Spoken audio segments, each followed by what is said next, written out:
It's official. Rocco Baldelli has been relieved of his managerial duties with the Minnesota Twins. After 7 seasons and 3 division championships, including a postseason win, the first of which in over 20 years, ending the longest postseason losing streak in North American sports history, Rocco Baldelli will no longer be the field manager for the Minnesota Twins. And while this isn't super surprising, the one thing that is a little surprising about this is that amidst all the chaos of this season, the Twins just recently, a couple months ago, extended Baldelli into the 2026 season.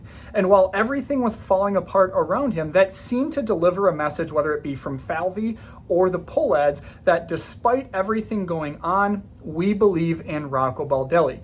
Yet here we are a day after the regular season, and he has been fired by the very ownership and front office group that extended him just a couple months prior. Now, in his tenure with the Minnesota Twins, his record at the end of the day was 527 and 501, good for a 511 regular season win percentage.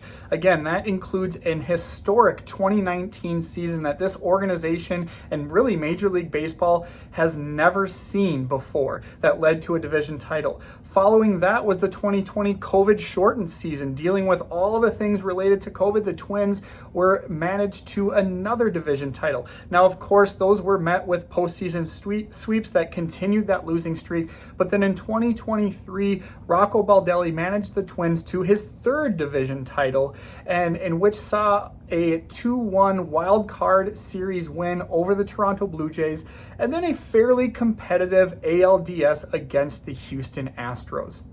And while he was not perfect by any means, he definitely had his faults. I don't know that this is the answer that everyone is going to be looking for.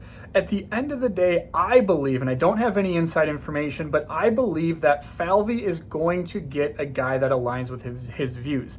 I fully believe that Falvey is all in on analytics, just like Baldelli was. And so I think we're going to get a manager that similarly is all in on those analytics.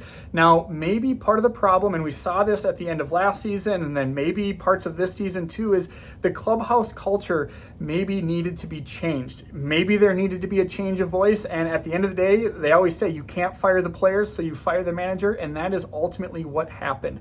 But it's really hard to know how much control he has and what happens behind the scenes. For example, in his tenure, the Twins adopted the all or nothing approach at the plate, swinging for the fences, leading to more strikeouts, something that angered fans quite a bit. And is that going to change moving forward? It's hard to know. Was that a Baldelli thing? Was it the hitting coaches that he was hiring? Or was that a message from the top? Again, that Falvey or maybe even the ownership group was sending.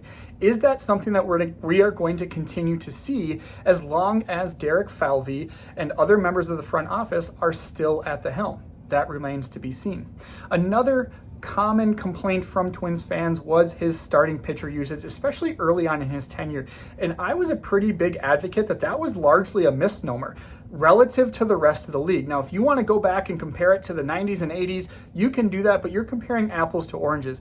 In today's game, and the first few years of his tenure when the Twins were competitive, the Twins starting pitchers were in the top half, maybe even close to the top third of innings pitched in all of baseball, contrary to what many of you would believe. Now, again, baseball overall has changed. Bullpens are much better than they were 30 years ago. And so the philosophy has changed. And so again, that wasn't unique to Baldelli. That is something that has happened across the league. But I want to specifically look at some of these lost season, and I really want to hone in on 21 and 22, because I can see how we could blame him for 24, right? The Twins spent a majority of the season as a competitive team, a playoff contender, and then over the last month and a half of the season, the wheels completely fell off. Again, the players at the end of the day are the ones that have to perform, but it's easy to look at the manager and say, you have to get the most out of your players, and at the end of the season, you did not get that from your players. Moreover, we heard some negative comments, largely from Royce Lewis, about kind of that that clubhouse culture and things happening behind the scenes. And again, that's another thing that can fall on Rocco Baldelli's shoulders. But again, I want to get back to those 21 and 22 seasons, because if we really look at what Baldelli had to work with, it's really hard for me to look at him and say, you are the reason why the Twins have not met their goals throughout your tenure. And so this is a tweet that I compiled following the 2022 season. You might remember 21 and 22 were very poor seasons for the Minnesota Twins. I would say they weren't quite like the end of 2024 and then most of 2025, but after back-to-back division titles, you're obviously expecting the Twins to compete in 21 and in 22. But here's a list of the names that Rocco Baldelli had to work with, and these guys were not guys that were just getting like spot starts here and there or were just depth pieces. These were guys that were getting a significant number of innings with the Minnesota Twins in those two seasons. Okay, maybe the only two pluses from those 2 years were Kenta Maeda and Sonny Gray. Then you have Jake Odorizzi and Michael Pineda. They were serviceable, they were fine. But then the list of guys who were just not productive and again received pretty significant run out on the diamond include Bartolo Colon, Hector Santiago, Lance Lynn, Rich Hill, Homer Bailey, J.A. Happ, Matt Shoemaker, Randy Dobnak, Chris Paddock, Tyler Malley, Chris Bundy, and Chris Archer. I'm sorry, Dylan Bundy and Chris Archer. Look at those names. Guys that in the past, prior to the Twins, maybe had been productive, but with the Twins, they were not productive.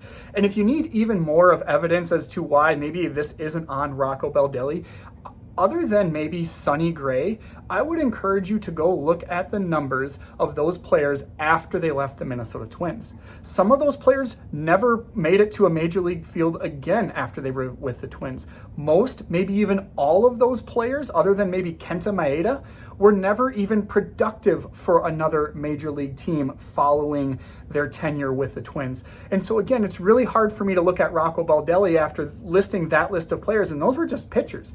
After listing that list of players and say, it is your fault that the Twins did not reach their goals. And then you add on what the biggest topic right now, the ownership group, the pull ads after that exciting 2023 season. After the postseason, they announced that they are reducing payroll, and things have just gotten worse from there. So again, it's really hard. Basically, after that 2021 season, the only thing I can really pin on Rocco Baldelli, and I can't even do it confidently, is the last month and a half of 2024. Now, at the end of the day, sometimes you just need a change of voice, and clearly that is what the Twins are doing. It is interesting to note, talking about the pull ads and pinching pennies, that, as much as they are unwilling to invest in the team, they are willing to now pay Rocco Baldelli the rest of his contract while he no longer manages the Minnesota Twins. Again, a decision that was just made a couple months back.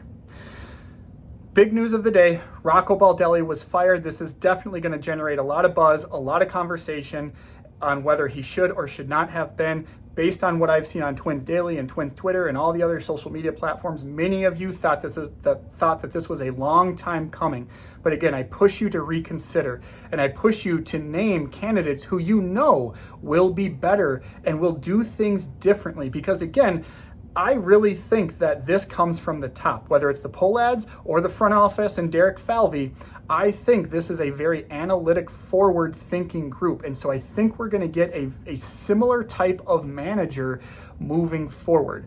So what are your thoughts on Baldelli's being fired? Was it time? Do you put a lot of the blame on him? And give me some names on who you think should take over the job in the coming seasons for the Minnesota Twins. For more coverage on this topic and anything else related to Minnesota Twins over the offseason, make sure you're visiting twinsdaily.com for all your Twins coverage.